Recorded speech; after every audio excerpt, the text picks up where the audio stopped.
اہم خبر آپ کو دیں گے۔ کراچی کی بندرگاہ پر آگ لگنے کے واقعے کے بعد 2 جہازوں کی ہینڈلنگ روک دی گئی ہے۔ ترجمان ریسکیو 112 کے مطابق کیماڑی ویسٹ واف میں کپڑے کے کنٹینر میں آگ لگی، جس نے کئی کنٹینرز کو لپیٹ میں لے لیا۔ اس وقت 13 فائر ٹینڈرز آگ بجھانے میں مصروف ہیں۔ ذیشان شاہ نمائندہ جی نیوز ہمارے ساتھ موجود ہیں۔ ذیشان، کیا صورتحال ہے اب؟ بالکل کراچی پورٹ ٹرسٹ ویسٹ واف میں KICT ٹرمینل کے اندر ایک کپڑے کے جو کنٹینر میں آگ لگی تھی، تاہم آگ ابتدائی طور پہ 2 فائر ٹینڈرز پہنچی تھی آگ کو کنٹرول کرنے کے، تاہم اس کے قریب ہی کیمیکل کے کنٹینر موجود تھے اور یہ آگ بڑھتے بڑھتے کافی حد تک متعدد کنٹینر کو اس کے اپنی لپیٹ میں لے لیا۔ اس وقت تقریباً 13 سے 14 فائر ٹینڈرز موقع پر پہنچ گئی ہیں، جس کے اندر KPT اور ریسکیو 112 اور KMC فائر ٹینڈرز میں شامل ہیں۔ فائر ٹینڈرز کی جانب سے آگ کو کنٹرول کرنے کی کوشش کی جا رہی ہے۔ ابتدائی طور پہ کوشش کی جا رہی ہے کہ آگ کو آگے بڑھنے سے روکا جا سکے، اس کو کنٹین کیا جائے اور اس کے بعد میں آگ کو کنٹرول کرے، تاہم اس وقت ابھی بھی آگ جوں کی توں لگی ہوئی ہے۔ آگ لگنے کی وجہ سے جو 2 جہازوں کا جو ہینڈلنگ ہوتا ہے، اس کو جو کنٹینر ہینڈلنگ ہوتی ہے اس آپریشن کو روک دیا گیا ہے۔ ترجمان کا یہ کہنا ہے کہ کوشش کریں کہ جلد سے آگ کو کنٹرول کیا جا سکے اور اس کے بعد میں اس کی وجہ کا پتہ لگایا جائے گا۔ جی بہت شکریہ آپ کا، بہت شکریہ ذیشان۔ اہم خبر آپ کو دیں گے۔ امریکہ کی جانب سے ایران کے ساتھ کاروبار کرنے والے ممالک پر 25% ٹیرف لگائے جانے کے بعد بھارت ایران کی چابہار پورٹ کا تعمیراتی کام چھوڑنے پر مجبور ہو گیا۔ یہ کام انڈیا نے خاموشی سے کیا ہے۔ اس فیصلے کے بعد انڈیا کے ایران کو ادا کیے گئے $120 ملین ڈوب گئے۔ چابہار بندرگاہ پر کام کرنے والی Indian company India ports global limited IPGL کے بورڈ آف ڈائریکٹرز کے ارکان نے اجتماعی استعفے دے دیے۔ کمپنی ویب سائٹ بند کر دی گئی۔ انڈیا نے سال 2024 میں 10 سال کے لیے ایران کی چابہار بندرگاہ پر ڈیولپمنٹ کرنے کا انتظام سنبھالا تھا۔ غیر ملکی جریدے کے مطابق انڈیا نے جو $120 ملین کی رقم ایران کو ادا کی، وہ اب ایران اپنی مرضی سے بندرگاہ چابہار کی تعمیر و ترقی کے لیے استعمال کر سکتا ہے۔ دوسری جانب بھارتی اپوزیشن جماعت کانگریس نے چابہار چھوڑنے پر مودی سرکار کو تنقید کا نشانہ بنایا۔ کانگریس رہنما پون کھیڑا نے کہا کہ امریکی دباؤ پر چابہار سے خاموشی سے دستبرداری بھارتی خارجہ پالیسی کی نئی ناکامی اور کمزوری کو ظاہر کرتی ہے۔ غیر ملکی مبصرین نے امریکی پابندیوں کے دوبارہ نفاذ کے بعد چابہار سے علیحدگی کو بھارت کے لیے ایک اور بڑا دھچکا قرار دیا ہے۔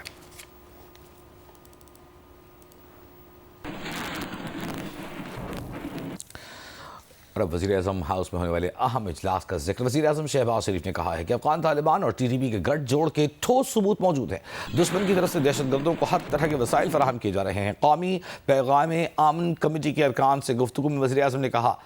دہشت گردی کا ناسور دوبارہ سر اٹھا رہا ہے۔ حکومت اور فورسز 2018 کی طرح دہشت گردی کا سر کچل دیں گے۔ دہشت گردوں کو پاکستان کی سرحدوں سے اٹھا کر بحر ہند میں ڈبو دیا جائے گا۔ وزیر اعظم نے کہا تمام مکتبہ فکر کے جید علماء کا یہاں موجود ہونا اچھی بات ہے۔ قومی یکجہتی کی جتنی ضرورت آج ہے شاید پہلے کبھی نہ تھی۔ مل بیٹھ کر معاملات کرنے کی ضرورت ہے۔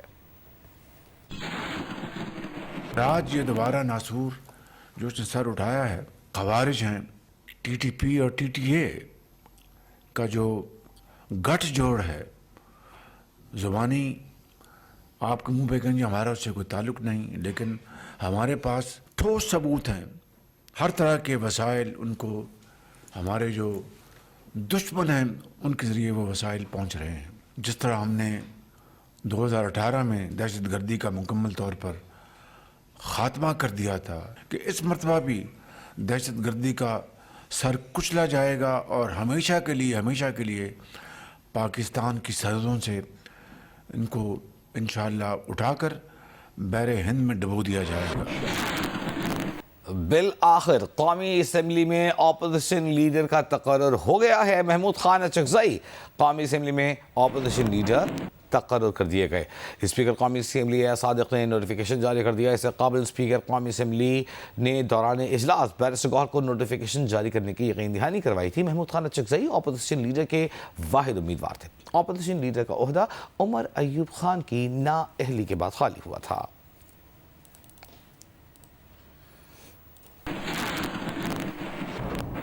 اور اسلام آباد میں آج سے ایم ٹیگ کے بغیر گاڑیوں کے خلاف کارروائی شروع کر دی گئی ہے۔ اسلام آباد انتظامیہ کے مطابق دارالحکومت میں ایم ٹیگ کے بغیر کسی بھی گاڑی کو داخلے کی اجازت نہیں دی جا رہی۔ تفصیلات بتائیں گے نمائندہ جی نیوز خلیق احمد۔ جی خلیق۔ جی اس وقت میں موجود ہوں فیض آباد کے مقام پر جہاں چیک پوسٹ قائم ہے اور اسلام آباد میں کل فیصلہ کیا گیا تھا کہ ایم ٹیگ کے بغیر کوئی گاڑی جو ہے وہ اسلام آباد میں داخل نہیں ہوگی اور 12 انٹری پوائنٹ ہیں اسلام آباد کے اور تمام انٹری پوائنٹس پہ جو ہے ایم ٹیگ کے بغیر جو داخلہ ہے وہ آج سے ممنوع ہو گیا ہے اور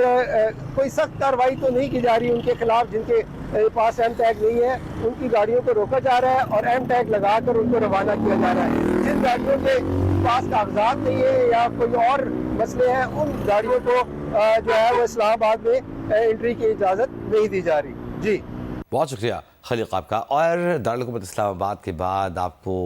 آزاد کشمیر کی وادی نیلم لیے چلیں گے جہاں بارش اور برف باری کا سلسلہ وقفے سے جاری ہے بارش کا بجلی کا نظام بری طرح متاثر ہوا ہے خواجہ فیاض سے صورتحال جانتے ہیں خواجہ فیاض بتائیے گا وادی نیلم سمیت بالائی علاقوں میں آج صبح سے کی تیز کی ہلکی بارش اور پہاڑوں پر برف باری کا سلسلہ جاری ہے جگراؤں ویلی اپر نیلم لوات بالا اڑنکیل توبار سداری گریس شونٹر سکون ویلی سمیت پہاڑوں پر برف باری سے شروع ہو گئی ہے ضلع کوٹرا ٹھمکام سمیت ذیلی علاقوں میں وقفے سے بارش جاری ہے بارش اور برف باری سے سردی کی شدت بڑھ گئی ہے کئی علاقوں میں بجلی بند ہونے سے روزمرہ معاملات متاثر ہو گئے جس کی وجہ سے شہریوں کو مشکلات کا سامنا بھی کرنا پڑ رہا ہے مرکزی شاہراہوں سمیت رابطہ سڑکیں اگرچہ بہانے لیکن پھسلن کے باعث گاڑیوں کی آمد رفت متاثر ہے ایس ڈی ایم کی طرف سے شہریوں اور سیاحوں کو احتیاطی ہدایت پر عمل کرنے کے لیے ایڈوائزری جاری کی گئی ہے جبکہ محکمہ موسمیات کی طرف سے 24 جنوری تک بارش اور برف باری کا سلسلہ وقفے سے جاری رہنے کے ساتھ سردی کی لہر برقرار رہنے کا امکان ظاہر کیا گیا ہے جی بہت شکریہ آپ کا خواجہ فیاض ہمارے ساتھ موجود ہے وزیر اعظم کے مشیر برائے سیاسی امور رانا ثناء اللہ نے کہا ہے کہ بانی پی ٹی آئی بیٹھ کر مذاکرات کرنے کو تیار نہیں وہ جب حکومت میں تھے تو اپوزیشن سے اور جب اپوزیشن میں ہیں تو حکومت کے ساتھ بات کرنے کو تیار نہیں اور 2011 سے ان کا یہی طریقہ رہا ہے رانا ثناء نے یہ بات جنیس کے پروگرام جیو پاکستان میں کہی عمران خان صاحب جو ہیں وہ جب آپ گورنمنٹ میں تھے تو اپوزیشن کے ساتھ اور اب اپوزیشن میں ہیں تو گورنمنٹ کے ساتھ وہ بیٹھ کے ڈائلاگ کرنے کو تیار نہیں ہے وہ ایشوز کو ٹیبل پہ بیٹھ کے ریزالو کرنے کے حامی نہیں ہیں جو لیٹسٹ ملاقات ہوئی ہے عظمیٰ خان صاحبہ کی عمران خان صاحب سے اس میں وہاں پہ جو گفتگو ہوئی ہے اس میں وہ گفتگو جو باہر آگے کی گئی ہے اس کے بعد جو ٹویٹس ہوئے وہ بھی آپ کے سامنے ہیں تو اس لیے وہ ایک جو ہے وہ معاملہ اس طرح سے ہے کہ اگر وہ ان ملاقاتوں کو ملک میں افراتفری انارکی اور ہنگامہ آرائی کے لیے استعمال نہ کریں تو یہ ملاقاتیں ہو سکتی ہیں اس میں کوئی گورنمنٹ کو امر مانے نہیں ہے لیکن اگر وہ ان ملاقاتوں کو اس مقصد کے لیے استعمال کریں گے تو پھر یہ وائلیشن ہے رولز کی لا کی تو اس کے اوپر پھر گورنمنٹ جو ہے وہ اجازت نہیں دے گی جو سورسز کی تقسیم ہے in between federation and provinces اس میں جو ہے وہ کوئی اس قسم کی تبدیلی کہ جو ملک کے اوپر قرضے ہیں ان کی جو واپسی کا عمل ہے وہ بڑا متاثر ہو رہا ہے سارے صوبے کسی بات پہ متفق ہوں گے تو آگے بڑھا جائے گا اور جب تک متفق نہیں ہوں گے اس وقت تک ڈسکشن تو ہوتی رہنی چاہیے تاکہ جو ہے وہ نئے سے نئے جو ہے وہ آئیڈیاز جو ہے وہ سامنے آتے رہیں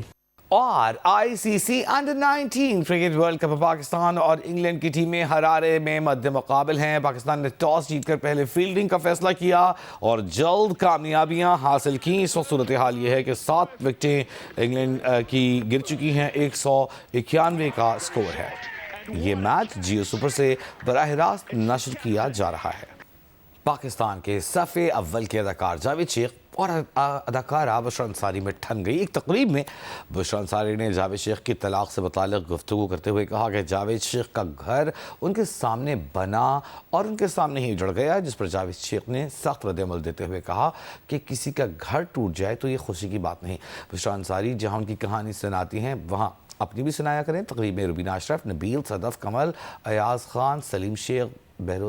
شہروز سبزواری اور جاوید شیخ کی فیملی کے دیگر افراد بھی موجود تھے